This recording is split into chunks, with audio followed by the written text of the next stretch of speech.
So for Alopecia Awareness Month, I wanted to share my story and my journey with alopecia and hair loss. There are so many women here, so many people who have alopecia whose journey is pretty much similar to mine, but I just felt like not too many people know me, not too many people know what I've gone through, so and that I might be able to provide some words of wisdom or some kind of support and something that'll help you guys along your journey too.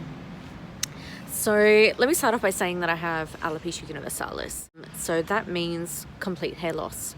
My autoimmune system is attacking my hair follicles and making them fall out. Pretty much around three years ago now, I had gallbladder removal surgery, and my body apparently went into traumatic shock.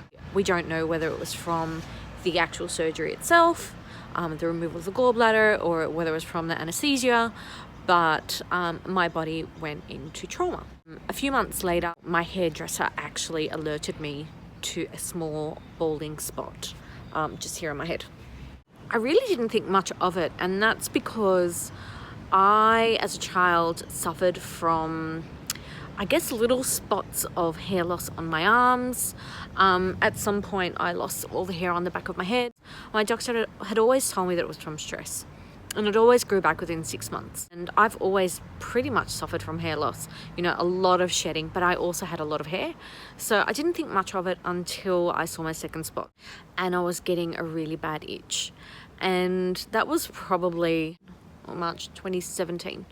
Yeah, that's when I started panicking, really, and I made an appointment to see my local general practitioner, because here in Australia you can't go and see a specialist without a note from a doctor, from a GP. So I went and saw my GP, and he essentially said to me straight away that it's because I was suffering from anxiety. He said, let's try different things. He actually even gave me some anxiety meds, and because I was in the initial stages of shock, I thought, I'm going to try them to see what they do. So I remember taking the one anxiety med. I was pretty much like a vegetable on the couch. My partner was so stressed out because he thought that I was having a mental breakdown pretty much, just from the medication, and that wasn't fun. Yeah, so I took one and then stopped, made another appointment with my GP, and I think it was about 1 to 2 weeks. And in that 1 to 2 weeks, I was having severe itching. My scalp was really, really red. And yeah, I just needed something for the itch, but for that little extra hair loss that I was having. He gave me something for the hair loss and not for the itch. So what he gave me actually was like a lotion. This caused my itch to increase tenfold, and I thought my scalp was burning. I thought my head was literally on fire, and that was in the first 2 days of using. After 2 days, I could not stop scratching my head, and I thought I'd make my scalp bleed from the itchiness. I went back to the doctor another week later, asked him for something else. We did a whole crap of blood tests, and I couldn't really do anything until my blood test came back, and that was pretty much another week later. So I just had this constant stress, constant uncertainty. I thought I was going crazy. My hair loss was pretty rapid. I didn't know what was happening to me. My partner would try and, calm me down and reassure me that it wasn't anything bad. I'd go to work every day and be crying in the car. I was really lucky that I had some people at work who I guess were my shoulder to lean on during my work hours, because I honestly was distraught. I didn't tell anyone in my family outside of my partner what was happening until I knew what it was as well. So my blood test came back. My vitamin D was ridiculous. My iron levels were really back down.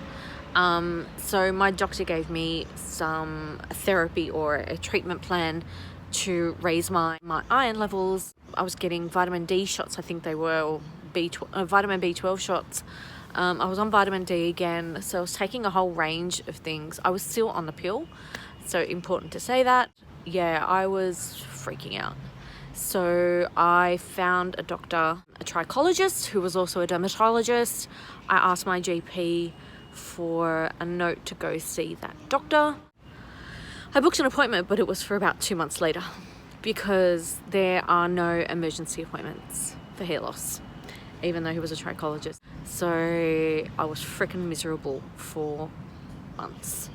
I was going through the motions. I didn't know what I was doing. I started meditating every morning and every night. Hopefully it will calm me down. I tried all sorts of oils and essential oils and lotions. And, you know, at some point I was trying steroid cream and things like that on my head. The itchiness would not go away. I was feeling very, very stressed, especially because I had to take a photo for my driver's license. I had no idea what to do. I was losing my hair quite rapidly at that point. It thinned down pretty much around 60%. I went online and just started looking for wigs. I stumbled across some YouTube videos. Michelle Moffat was probably one of the first YouTubers I found, and I learned a little bit about hair loss from Michelle. And yeah, there were a couple more people who I don't really remember at the moment who really, you know, I felt support from them, even though I wasn't communicating with them directly. So I went onto an Australian website and I purchased my first wig. And my first wig was a really cheap synthetic dark brown, almost black wig. So I thought, you know, I need a wig for my photo, for my driver's license. I was postponing it for months until, you know, I knew what was happening. And so I purchased this wig. 2 days later, I went and took my photo with my new wig on. It's funny because the person who was working at the place where I got my photo taken, she was like, "Oh my gosh, your hair is so nice." And I was actually mortified. I didn't tell her it was a wig or anything. I was just like, "Yes, thank you," you know. But yeah, it was really tough. I think it was that day or the next day, I had my trichologist appointment. So I wore my new synthetic cheap wig to my trichologist. You know, I got there and I took my wig off straight away. He saw my hair. He did whatever. We did a biopsy. And pretty much straight away, as soon as he scanned my scalp, he goes to me, he goes, "You have alopecia. Your hair loss," he goes, "your follicles are still intact. It's a premature diagnosis, but you have alopecia areata. You still have your eyebrows, you still have your eyelashes." At that point, I was losing hair on my arms a little bit. I had done laser everywhere else, so I couldn't tell if I was actually losing hair anywhere else.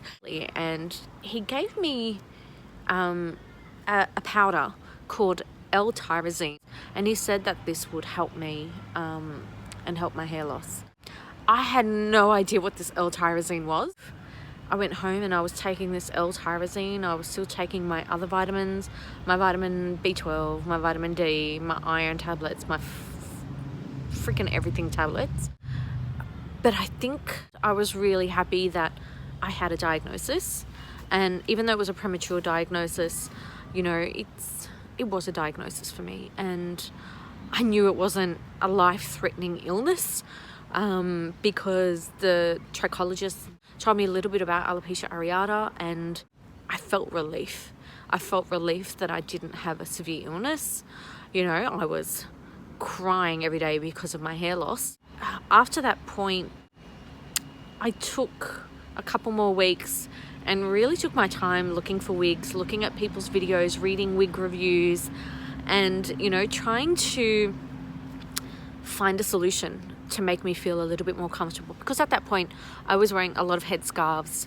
I was wearing my cute little synthetic cheap wig. I was wearing hats. And, you know, I had the support from people at work. I had my partner, bless him. He must have thought I was a mad woman and I was super depressed. Again, I still hadn't told my parents. I still hadn't told my family about it. I hadn't told my best friends. I wanted something that I could feel a little bit more comfortable in. So I found this website called LEK. and LK is a New Zealand retailer, and they have really cool Ellen Villa wigs. So I purchased my first human hair wig, and I wore that wig, I wore the other synthetic wig and my scarves to death for months afterwards. In the meantime, my hair was just clumping. It was sticky, it was disgusting. From my research and from reading up on alopecia areata, I realized it wasn't actually reversible. There was nothing I could do. And after seeing the trichologist and trying all this stuff, I made a conscious decision that I was going to stop. And I wasn't going to try because I didn't want drugs. I didn't want anything like that. So after the stickiness and after the hair that was just disgusting and really gross, and I was trying these Nikes and lotions and stuff like that, I asked my partner to cut my hair because it was just matting up. And, you know, just like everyone out there who has hair loss, I didn't want to have a shower, and because when you shower your hair falls out more, or so you think. So I asked him to cut it, and he cut it into a small bob. It was like that for maybe a month or two, and pretty much to this day, 2 years ago in September, I asked my boyfriend to shave my head. It was pretty intense. I thought I was losing my womanhood, shaving my hair. It was a very, very difficult experience. And yeah, it was really tough shaving my head. I mean, look, I'm tearing up thinking about it because I think that was the catalyst for me to... it was the catalyst that, and I really understood then that my hair's not coming back. And that would be it. So I would be bald for a little while, or, you know, until my body decided to... perk back up again. So yeah, him shaving my head was really what changed things really for me. And when I say change things, I mean I really started looking into hair loss differently. I approached the subject differently. I started talking to people about it a lot more. I opened up to my friends. I told my family about it because it was not reversible. And I thought, you know, I have to start owning it as much as I can, because I couldn't go on being depressed. I couldn't go on making my home life torturing people around me, actually. So I think after educating myself, getting on more social media channels and platforms, and really, you know, observing, because I observed a lot for the longest of times, maybe a year or something. I hadn't met anyone up to that point. I hadn't spoken to anyone else who had alopecia or who was bald. I felt quite lonely. Because I didn't have anyone to talk to. I thought I was going through it myself, really. And, you know, even though you see people on YouTube, you don't really, not really appreciate that other people are going through the same thing as you are. But I think that's why they call it a personal journey as well, because you are kind of in it alone. That loneliness, I guess, really was a turning point for me, because I didn't want to be alone anymore. So I reached out to the Alopecia Areata Foundation in Australia. I'm probably butchering that name completely, and I'm so sorry. A lot of people reached out to me, and we set up a meetup. I reached out to the Baldy Movement, and that's another Facebook group with women who are bald. I started following a lot of people on social media. I think at that point in my life, it was all about education and educating myself about what I'm going through and what I'm living. A few months later, I went back to that trichologist, dermatologist. He told me that I have Alopecia Universalis.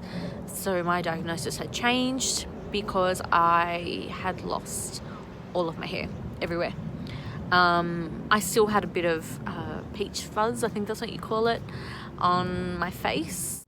but everything else had gone. I had lost every single hair on my body, pretty much. I mean, when my parents came and saw me, I was like, I don't care. I'm gonna go get my eyebrows tattooed, and I got microblading done. My mum came with me, and that for me was probably the most momentous occasion, because I felt so like a different person. It gave me so much self-confidence to have eyebrows again. So I got my eyebrows done, and that was the best money I had ever spent in my life. And it changed my outlook and my perception of myself. So I became a bit more vocal on social media. I went to a meetup with other people who have alopecia. I generally started going bald. Like, I'd leave the house, I'd go for a motorbike ride, going bald. I decided that I would never go to the gym with a wig on or with a hat on, that I'd go as I was, and I did.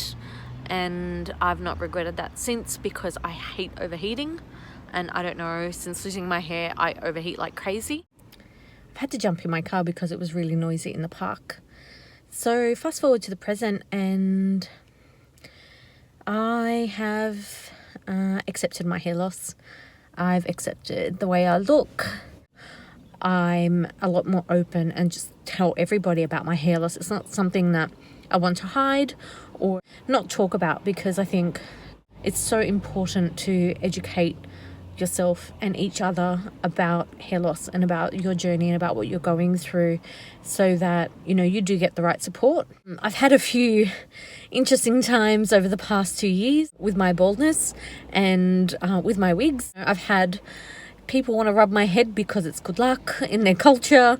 I have had bikies make a joke about their long hair, and I make a joke about mine. So I really treat it with humor. I find humor is a really good way to deal with what I'm going through. I do enjoy having a good laugh at my own expense. I don't really care. But yeah, my personality is such that I enjoy humor and really just trying to get through situations with humor. I deal with my hair loss currently with a lot of wigs, a plethora of wigs that I like to try on and to review and take photos with. So as you can see from my social media accounts, I have quite a few wigs, and that's only a few of them. So yeah, I have too many wigs to mention. Yeah, I wear wigs, I still wear scarves, I go bald, as you can see, and I think this summer I'll probably be rocking my au naturel look, because it is going to be quite hot in Australia. So I just really wanted to share my story with you guys. Hopefully there's something that will help you on your journey, or if you don't have hair loss and you're watching this and you're listening to this, then educate yourself about the different types of hair loss. If you meet somebody, don't assume that they have an illness, or don't treat them as such, because, you know, the staring in public is not nice. The pointing, the staring, and all of that stuff. Like, it's okay from kids sometimes, but it comes to a point where it's quite offensive. So if you're an adult and you're staring at someone bald in public, please stop. Please refrain yourself from staring, because it is very, very rude. Not everyone will deal with it with humor like I do. Other people might get offended. Other people will be emotionally distraught. So, you know, please just be aware that not everyone is handling it well. So this is me in all my glory. Now, I obviously have a lot of stories from the past 2 years. I hope to share some of those stories with you guys. If there's anything you want to know about hair or my hair loss journey that I haven't covered in this, or you might be interested in learning more about, then please message me. I'm more than happy to chat. I do love to chat. I do love to talk, as you can see from the length of this video. So happy Alopecia Awareness Month, guys. I hope we all continue to support each other along our journey. And remember that self-love is the most important thing, and we must accept ourselves and feel comfortable in our own skin. Baby steps is what I tell everybody. We all won't be at the same place. We all won't have the same comfort levels. So yeah, just take your time, feel comfortable. I think that's probably the most important takeout for me, is just feeling comfortable with yourself. So thanks for watching, and I'll speak to you all soon.